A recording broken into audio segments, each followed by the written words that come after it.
ಕೊಡಗು ಜಿಲ್ಲೆಯ ಕೊಯನಾಡು ಸರ್ಕಾರಿ ಶಾಲೆಯ ಬಳಿ ಪದೇ ಪದೇ ಭೂಕುಸಿತ ಆಗ್ತಾ ಇತ್ತು. ಮಳೆಗಾಲದಲ್ಲಿ ಪೋಷಕರು ಜೀವ ಭಯದಿಂದಲೇ ಮಕ್ಕಳನ್ನ ಶಾಲೆಗೆ ಕಳಿಸ್ತಾ ಇದ್ರು.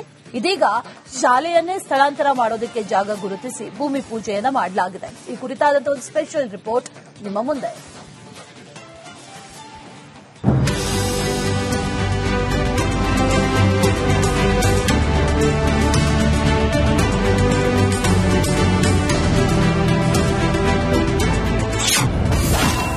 ಕೊಯನಾಡು ಶಾಲೆ ನಿರ್ಮಾಣಕ್ಕೆ ಕೊನೆಗೂ ಮುಹೂರ್ತ. ಸದ್ಯದಲ್ಲೇ ಅರಣ್ಯ ಇಲಾಖೆಯಿಂದ ಭೂಮಿ ಹಸ್ತಾಂತರ.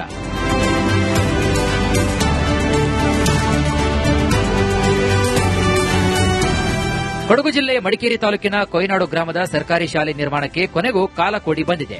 ಶಾಲೆಯ ಸಮೀಪದಲ್ಲಿ ಅರಣ್ಯ ಇಲಾಖೆಗೆ ಸೇರಿದೆ ಎನ್ನಲಾದ ಜಾಗದಲ್ಲಿ ಕಟ್ಟಡ ನಿರ್ಮಾಣಕ್ಕೆ ನೀಡಲಾಗಿದೆ.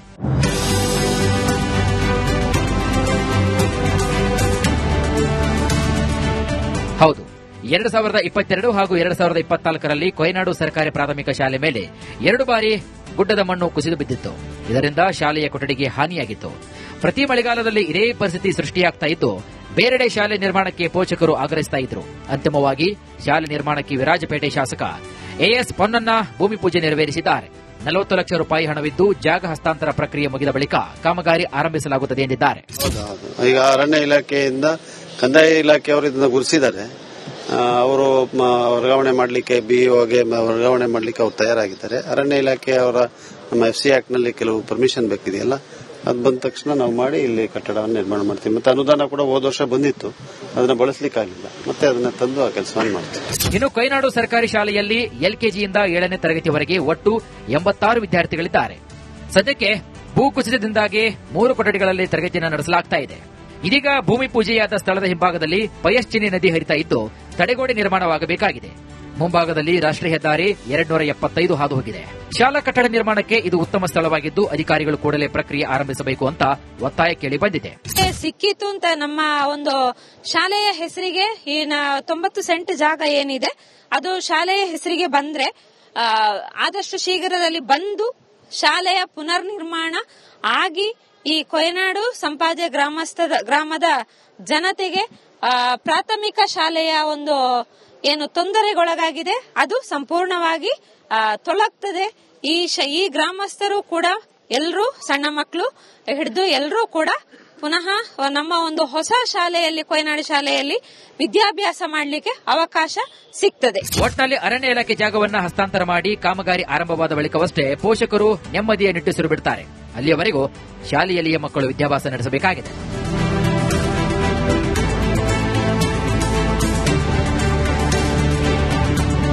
ಕ್ಯಾಮರಾಮನ್ ದಿವಾಕರ್ ಜೊತೆಗೆ ಅನುಕಾರ್ಯಪ್ಪ, ಬೆಳ್ಳೂರು, ರಿಪಬ್ಲಿಕ್ ಕನ್ನಡ, ಕೊಡಗು. ಕೊಡಗು ಜಿಲ್ಲೆಯ ಕೊಯನಾಡು ಸರ್ಕಾರಿ ಶಾಲೆಯ ಬಳಿ ಪದೇ ಪದೇ ಭೂಕುಸಿತ ಆಗ್ತಾ ಇತ್ತು. ಮಳೆಗಾಲದಲ್ಲಿ ಪೋಷಕರು ಜೀವ ಭಯದಿಂದಲೇ ಮಕ್ಕಳನ್ನ ಶಾಲೆಗೆ ಕಳಿಸ್ತಾ ಇದ್ರು. ಇದೀಗ ಶಾಲೆಯನ್ನೇ ಸ್ಥಳಾಂತರ ಮಾಡೋದಕ್ಕೆ ಜಾಗ ಗುರುತಿಸಿ ಭೂಮಿ ಪೂಜೆಯನ್ನ ಮಾಡಲಾಗಿದೆ. ಈ ಕುರಿತಾದಂತಹ ಒಂದು ಸ್ಪೆಷಲ್ ರಿಪೋರ್ಟ್ ನಿಮ್ಮ ಮುಂದೆ.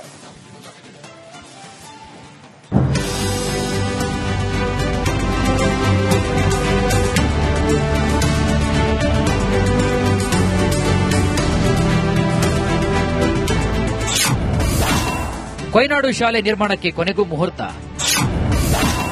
ಸದ್ಯದಲ್ಲೇ ಅರಣ್ಯ ಇಲಾಖೆಯಿಂದ ಭೂಮಿ ಹಸ್ತಾಂತರ.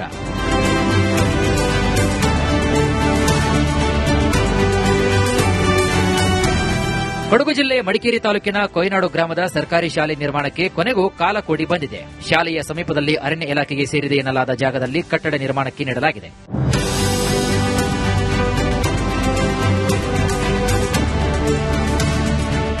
ಹೌದು, 2022 ಹಾಗೂ 2024ರಲ್ಲಿ ಕೊಯನಾಡು ಸರ್ಕಾರಿ ಪ್ರಾಥಮಿಕ ಶಾಲೆ ಮೇಲೆ 2 ಬಾರಿ ಗುಡ್ಡದ ಮಣ್ಣು ಕುಸಿದು ಬಿದ್ದಿತ್ತು.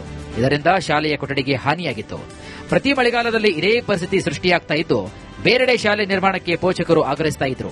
ಅಂತಿಮವಾಗಿ ಶಾಲೆ ನಿರ್ಮಾಣಕ್ಕೆ ವಿರಾಜಪೇಟೆ ಶಾಸಕ ಎಎಸ್ ಪೊನ್ನಣ್ಣ ಭೂಮಿ ಪೂಜೆ ನೆರವೇರಿಸಿದ್ದಾರೆ. 40 ಲಕ್ಷ ರೂಪಾಯಿ ಹಣವಿದ್ದು ಜಾಗ ಹಸ್ತಾಂತರ ಪ್ರಕ್ರಿಯೆ ಮುಗಿದ ಬಳಿಕ ಕಾಮಗಾರಿ ಆರಂಭಿಸಲಾಗುತ್ತದೆ ಎಂದಿದ್ದಾರೆ. ಈಗ ಅರಣ್ಯ ಇಲಾಖೆಯಿಂದ ಕಂದಾಯ ಇಲಾಖೆಯವರು ಇದನ್ನು ಗುರುತಿಸಿದ್ದಾರೆ. ಅವರು ವರ್ಗಾವಣೆ ಮಾಡಲಿಕ್ಕೆ ಬಿಇಒಗೆ ವರ್ಗಾವಣೆ ಮಾಡಲಿಕ್ಕೆ ಅವರು ತಯಾರಾಗಿದ್ದಾರೆ. ಅರಣ್ಯ ಇಲಾಖೆ ಅವರ ನಮ್ಮ FC ಆಕ್ಟ್ ನಲ್ಲಿ ಕೆಲವು ಪರ್ಮಿಷನ್ ಬೇಕಿದೆಯಲ್ಲ, ಅದು ಬಂದ ತಕ್ಷಣ ನಾವು ಮಾಡಿ ಇಲ್ಲಿ ಕಟ್ಟಡವನ್ನು ನಿರ್ಮಾಣ ಮಾಡ್ತೀವಿ. ಮತ್ತೆ ಅನುದಾನ ಕೂಡ ಹೋದ ವರ್ಷ ಬಂದಿತ್ತು, ಅದನ್ನ ಬಳಸಲಿಕ್ಕಾಗಿಲ್ಲ, ಮತ್ತೆ ಅದನ್ನ ತಂದು ಆ ಕೆಲಸವನ್ನು ಮಾಡ್ತೀವಿ. ಇನ್ನು ಕೊಯ್ನಾಡು ಸರ್ಕಾರಿ ಶಾಲೆಯಲ್ಲಿ ಎಲ್ಕೆಜಿಯಿಂದ 7ನೇ ತರಗತಿವರೆಗೆ ಒಟ್ಟು 86 ವಿದ್ಯಾರ್ಥಿಗಳಿದ್ದಾರೆ. ಸದ್ಯಕ್ಕೆ ಭೂಕುಸಿತದಿಂದಾಗಿ 3 ಕೊಠಡಿಗಳಲ್ಲಿ ತರಗತಿಯನ್ನು ನಡೆಸಲಾಗ್ತಾ ಇದೆ. ಇದೀಗ ಭೂಮಿ ಪೂಜೆಯಾದ ಸ್ಥಳದ ಹಿಂಭಾಗದಲ್ಲಿ ಪಯಸ್ಚಿನಿ ನದಿ ಹರಿತಾ ಇದ್ದು ತಡೆಗೋಡೆ ನಿರ್ಮಾಣವಾಗಬೇಕಾಗಿದೆ. ಮುಂಭಾಗದಲ್ಲಿ ರಾಷ್ಟ್ರೀಯ ಹೆದ್ದಾರಿ 275 ಹಾದು ಹೋಗಿದೆ. ಶಾಲಾ ಕಟ್ಟಡ ನಿರ್ಮಾಣಕ್ಕೆ ಇದು ಉತ್ತಮ ಸ್ಥಳವಾಗಿದ್ದು ಅಧಿಕಾರಿಗಳು ಕೂಡಲೇ ಪ್ರಕ್ರಿಯೆ ಆರಂಭಿಸಬೇಕು ಅಂತ ಒತ್ತಾಯ ಕೇಳಿ ಬಂದಿದೆ.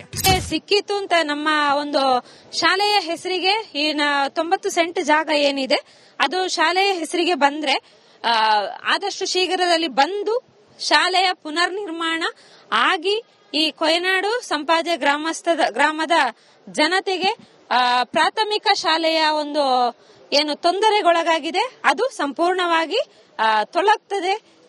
ಈ ಗ್ರಾಮಸ್ಥರು ಕೂಡ ಎಲ್ಲರೂ ಸಣ್ಣ ಮಕ್ಕಳು ಹಿಡಿದು ಎಲ್ಲರೂ ಕೂಡ ಪುನಃ ನಮ್ಮ ಒಂದು ಹೊಸ ಶಾಲೆಯಲ್ಲಿ ಕೊಯ್ನಾಡು ಶಾಲೆಯಲ್ಲಿ ವಿದ್ಯಾಭ್ಯಾಸ ಮಾಡಲಿಕ್ಕೆ ಅವಕಾಶ ಸಿಗ್ತದೆ. ಒಟ್ಟಿನಲ್ಲಿ ಅರಣ್ಯ ಇಲಾಖೆ ಜಾಗವನ್ನು ಹಸ್ತಾಂತರ ಮಾಡಿ ಕಾಮಗಾರಿ ಆರಂಭವಾದ ಬಳಿಕವಷ್ಟೇ ಪೋಷಕರು ನೆಮ್ಮದಿಯ ನಿಟ್ಟುಸಿರು ಬಿಡುತ್ತಾರೆ.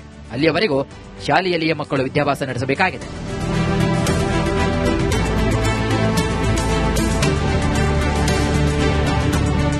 ಕ್ಯಾಮರಾಮನ್ ದಿವಾಕರ್ ಜೊತೆಗೆ ಅನುಕಾರ್ಯಪ್ಪ, ಬೆಳ್ಳೂರು, ರಿಪಬ್ಲಿಕ್ ಕನ್ನಡ, ಕೊಡಗು.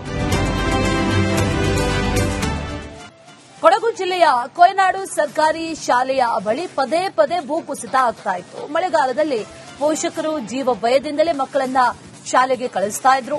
ಇದೀಗ ಶಾಲೆಯನ್ನೇ ಸ್ಥಳಾಂತರ ಮಾಡೋದಕ್ಕೆ ಜಾಗ ಗುರುತಿಸಿ ಭೂಮಿ ಪೂಜೆಯನ್ನ ಮಾಡಲಾಗಿದೆ. ಈ ಕುರಿತಾದಂತಹ ಒಂದು ಸ್ಪೆಷಲ್ ರಿಪೋರ್ಟ್ ನಿಮ್ಮ ಮುಂದೆ.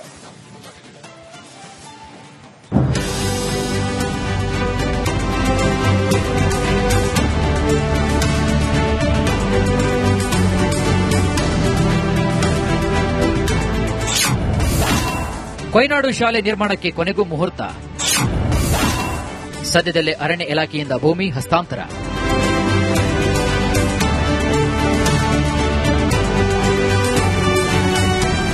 ಕೊಡಗು ಜಿಲ್ಲೆ ಮಡಿಕೇರಿ ತಾಲೂಕಿನ ಕೊಯ್ನಾಡು ಗ್ರಾಮದ ಸರ್ಕಾರಿ ಶಾಲೆ ನಿರ್ಮಾಣಕ್ಕೆ ಕೊನೆಗೂ ಕಾಲ ಕೂಡಿ ಬಂದಿದೆ. ಶಾಲೆಯ ಸಮೀಪದಲ್ಲಿ ಅರಣ್ಯ ಇಲಾಖೆಗೆ ಸೇರಿದೆ ಎನ್ನಲಾದ ಜಾಗದಲ್ಲಿ ಕಟ್ಟಡ ನಿರ್ಮಾಣಕ್ಕೆ ನೀಡಲಾಗಿದೆ.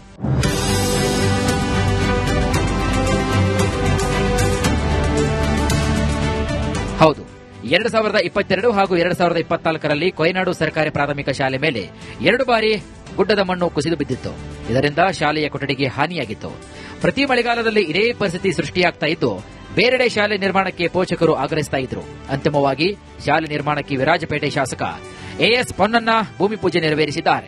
40 ಲಕ್ಷ ರೂಪಾಯಿ ಹಣವಿದ್ದು ಜಾಗ ಹಸ್ತಾಂತರ ಪ್ರಕ್ರಿಯೆ ಮುಗಿದ ಬಳಿಕ ಕಾಮಗಾರಿ ಆರಂಭಿಸಲಾಗುತ್ತದೆ ಎಂದಿದ್ದಾರೆ. ಈಗ ಅರಣ್ಯ ಇಲಾಖೆಯಿಂದ ಕಂದಾಯ ಇಲಾಖೆಯವರು ಇದನ್ನ ಗುರುತಿಸಿದ್ದಾರೆ.